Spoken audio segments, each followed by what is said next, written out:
할렐루야. 오늘도 새벽에 나온 여러분들에게 하나님의 자비와 그리고 사랑이 함께 하시기를 바랍니다. 오늘은 성령의 열매 자비, 그 중에서 누가 이웃이 되겠느냐라는 말씀으로 여러분에게 말씀 전하겠습니다.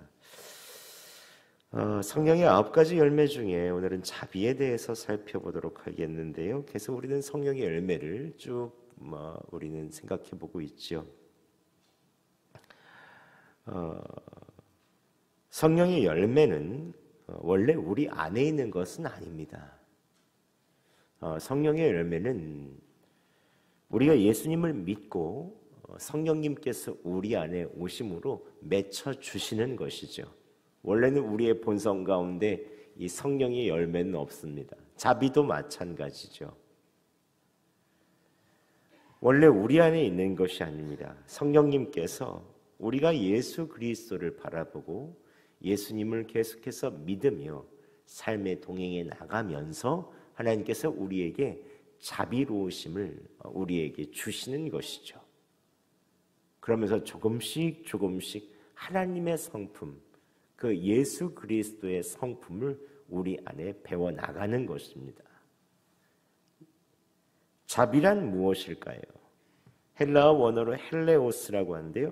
헬레오스는 친절, 호의라고 말합니다. 힘들거나 어려운 사람들, 그 고통받는 사람들을 위로하거나 또 죄인이나 악인일지라도 그 허물을 덮어주고 마음으로 베풀어주는 친절.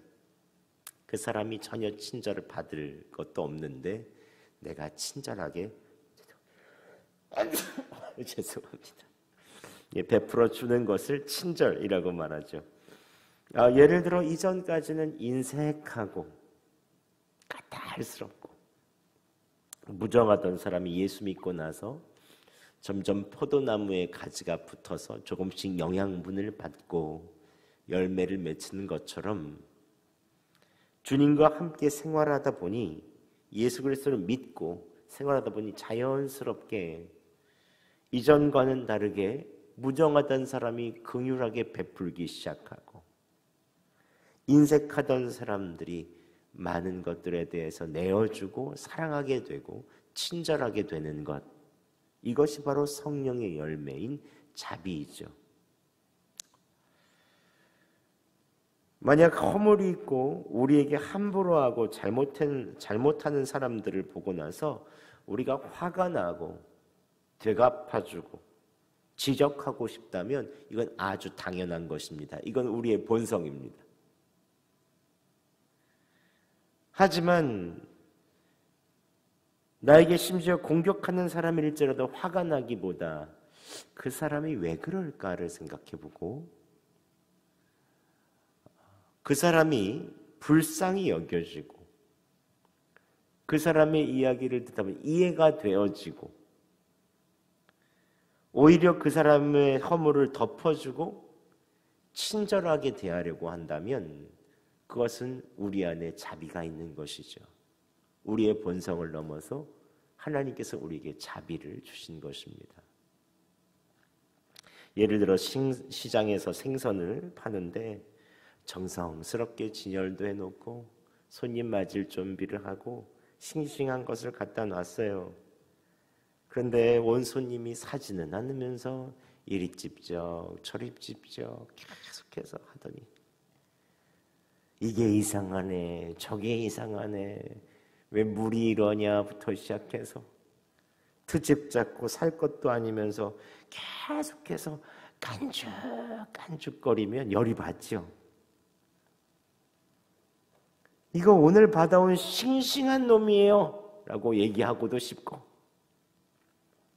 그런 손님 가면 뒤로라도 속으로 다시 오지 말라면 소금 확 뿌리고 싶죠. 이게 우리의 본성입니다. 여기까지가.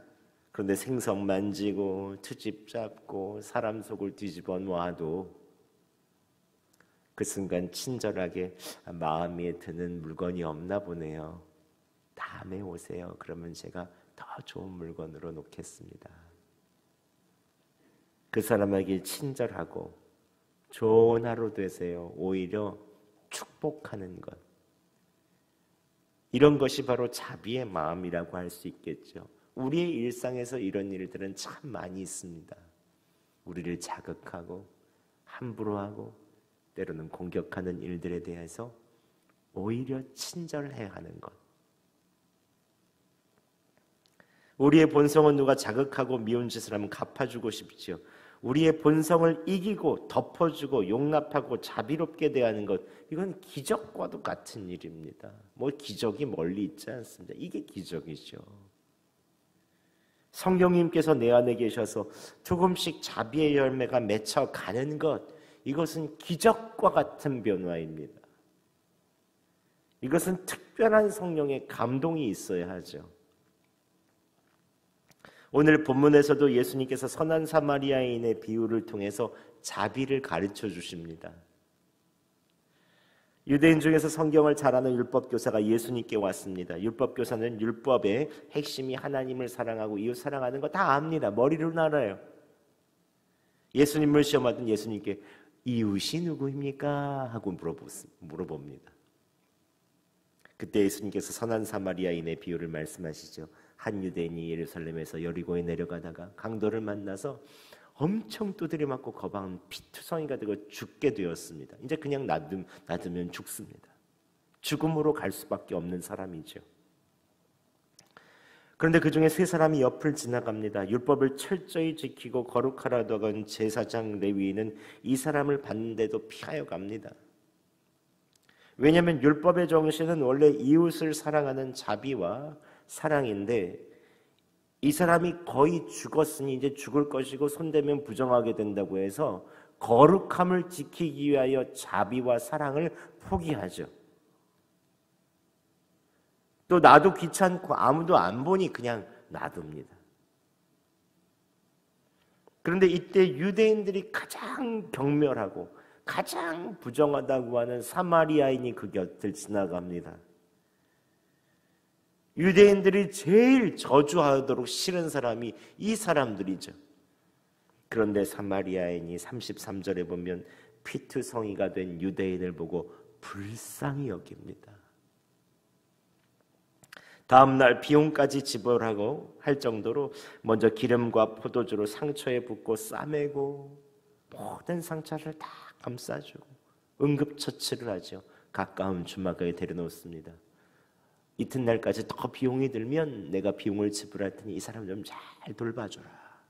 내가 갔다 빨리 일 보고 돌아올 때 이 사람 챙겨줄 테니까 그리고 여기 비용 더 지불할 테니까 이 사람 좀 챙겨주시오 하고 갑니다. 전혀 일면식도 없고 그렇게 자기를 싫어하는 유대인인데 자기 신을 경멸하고 벌레 보듯 하는 유대인들을 위해서 값을 지불하고 자비를 베풀죠. 이때 예수님께서 율법사에게 물어봅니다. 내 생각에는 이 세 사람 중에 누가 강도 만난 자의 이웃이 되겠느냐? 유대인이 떨떠름하게 말합니다. 자비를 베푼 사람입니다. 예수님께서 말씀하신 너도 이와 같이 하라. 근데 이 이야기를 그냥 비유로서 윤리적인 이야기로서만 들으면 안 됩니다. 우리는 거반 죽어가는 사람의 얼굴에서 내 얼굴을 봐야 합니다. 죄로 인해 피투성이가 되어서 죽을 수밖에 없는 우리들, 죽음을 향하여 갈 수밖에 없는 그 쓰러져서 신음하는 우리들을 예수님께서 대가를 지불하시고 우리의 상처를 싸매주시고 우리를 구원하여 주시죠. 하나님의 아들이신 그분께서 절대로 그럴 필요가 없으셨습니다.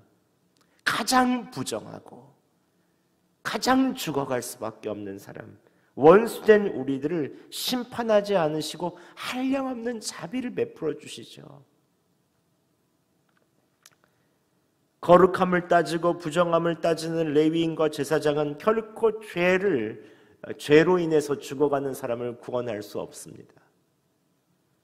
오직 하나님의 자비로우심, 사랑 자체이신 예수 그리스도, 예수님이 자비시죠. 자비. 예수님만이 우리를 불쌍히 여기시고 우리를 구원하실 수 있으십니다. 에베소서 2장 7절에 이렇게 말씀합니다. 이는 예수 그리스도 안에서 우리에게 자비하심으로, 예수 그리스도 안에서 우리 안에 자비하심으로 그 은혜의 지극히 풍성함을 오는 여러 세대에 나타내려 하심이라. 예수 그리스도 안에 있는 자비, 그 자비로 은혜를 베풀어 주신 것이죠. 예수님은 자비 그 자체이십니다. 그분을 믿으면 우리는 자비할 수밖에 없죠. 자비를 베풀 수밖에 없습니다. 그런데 정말 안타까운 것은 우리가 그렇게 큰 사랑과 큰 은혜, 큰 자비를 받았음에도 불구하고 다른 사람에게 자비롭기가 그렇게 어렵다는 것입니다.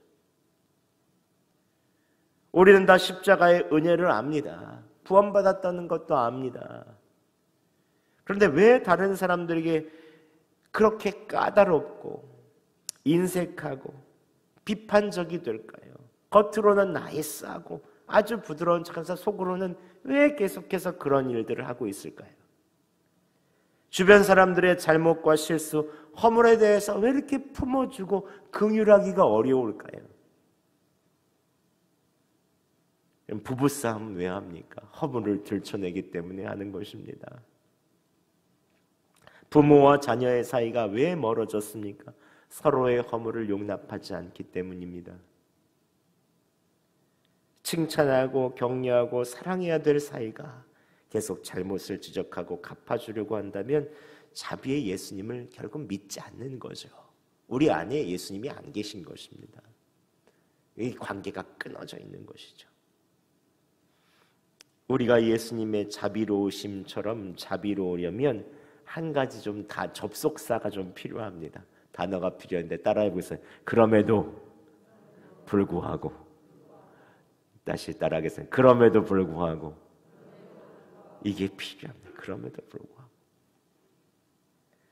내가 강도 만난 자처럼 죽을 수밖에 없는 죄인이라는 것을 철저하게 깨달은 이후에 그럼에도 불구하고 예수님이 나를 용서하시고 대가를 치르시고 구원하셨다는 이 선한 사마리아인의 비유와 같은 이 마음이 항상 우리에게 있어야 됩니다. 내가 거반 죽어가고 있는 나를 살리신 주님의 한량없는 은혜와 그 자비가 있구나 라는 것을 항상 우리는 마음속에 생각하고 있어야 합니다.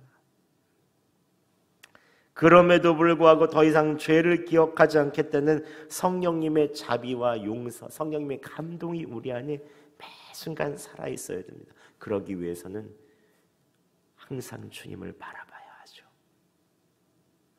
베드로가 3번이나 예수님 저주하고 부인하고 철저하게 바다까지 갔지만 그럼에도 불구하고 용서하고 찾아오시는 주님, 그 베드로에 있어서는 바닥까지 간 그 얼굴 속에서 내 얼굴을 봐야 합니다. 사도 바울처럼 스데반도 죽이고 앞장서고 교회를 무너뜨리고 성도를 잡아놓는 그 놀라운 그 완전히 교회 하나님의 반대되는 일을 했는데도 그럼에도 불구하고 구원하여 주시고 이방인의 사도로 불러주시고 사용하시는 그 예수님, 이 사도 바울에 있어서 있는 철저한 낮아짐의 그 얼굴 속에서 우리의 얼굴을 봐야 됩니다. 배신하는 비굴한 베드로의 얼굴에 내 얼굴이 보여야 하고, 옳다고 하면서 돌을 던지는 성남 사도 바울의 그 변하기 전에 있는 사울의 얼굴에서 우리의 얼굴을 봐야 합니다. 그럼에도 불구하고 죄인 중에 괴수인 나를 위해서 예수님께서 상처와 허물을 싸매어 주시고 용서해 주셨다는 그 자비, 그것이 믿어질 때 우리가 다른 사람에게 허물을 덮어주고 자비를 베풀 수 있는 힘을 하나님께서 주십니다. 그래서 우리는 항상 이렇게 기도해요. 주님, 제 안에 자비가 없습니다. 제가 매정합니다. 인색합니다. 성령 하나님, 자비를 저에게 주시옵소서. 그것을 온몸으로 깨닫게 하여 주시옵소서. 그리고 나의 죽음과 예수님의 자비를 선포해야 되죠. 주님, 나는 죽었습니다. 누군가를 허물이 보이고 자꾸 들춰내려고 하면 나는 죽었습니다, 주님. 이미 예수 안에서 나는 죽었습니다. 우린 죽었죠. 옛자는 죽었죠. 이제 하나님의 자비이신 예수님이 내 안에 사셨습니다. 우리는 선포해야 합니다. 예수님의 자비를 성령님께서 채워주시옵소서. 우리는 항상 기도해야 합니다. 말씀을 맺겠습니다. 여러분에게 자비가 필요한 사람은 누굽니까? 허물과 그 사람의 모습이 잘 용납이 안 되는 사람이 누굽니까? 그 사람만 보면 화가 나고 짜증나는 사람 누굽니까? 한두 명씩 꼭 있죠.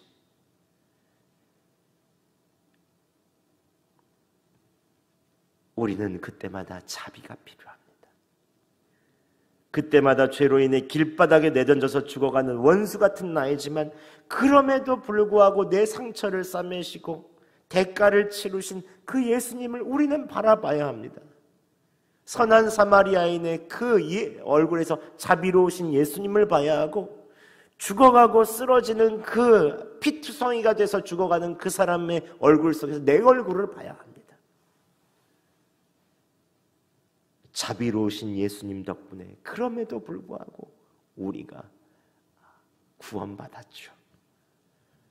2023년 자비의 열매가 필요하신 분들은 성령님께 구하시기 바랍니다. 예, 성령님께서 여러분에게 자비를, 예수 그리스도 당신을 우리에게 매일마다 허락하여 주실 것입니다. 오늘도 그 주님을 바라보며 함께 기도하겠습니다. 사랑의 하나님 아버지, 이 새벽에 우리가 주님을 붙잡기 위하여 이 자리에 나왔습니다. 자비의 예수님, 피투성이가 되어서 죄악 가운데 범벅이 되어서 죽음으로 갈 수밖에 없었던 우리들을 위하여 허물을 다 싸매주시고 대가 지불을 하시고 구원해 주신 그 주님의 자비, 그러나 우리가 때때로 다른 사람들의 허물과 잘못을 잘 품지 못하는 우리들에 있어서의 옛 모습을 봅니다. 다른 사람의 허물이 보이고 그것을 들춰내고 싶은 마음이 올라올 때마다 나의 죽음과 예수 그리스도의 자비를 선포하게 하여 주시옵소서. 주님, 십자가에 나는 이미 죽었습니다. 내 안에 하나님의 자비이신 예수님이 사셨습니다. 주님, 예수님을 선포하며 다시 한번 올해를 자비의 중심이신 예수 그리스도와 연결되어 항상 자비를 베풀게 하여 주시옵소서. 그리하여 그 어느 날 성령님으로 말미암아 우리 안에 예수님을 닮은 자비가 있음을 깨닫고 주님께 감사할 수 있도록 매일 주님 바라보며 의지하게 하여 주시옵소서. 예수 그리스도의 이름으로 기도드립니다. 아멘.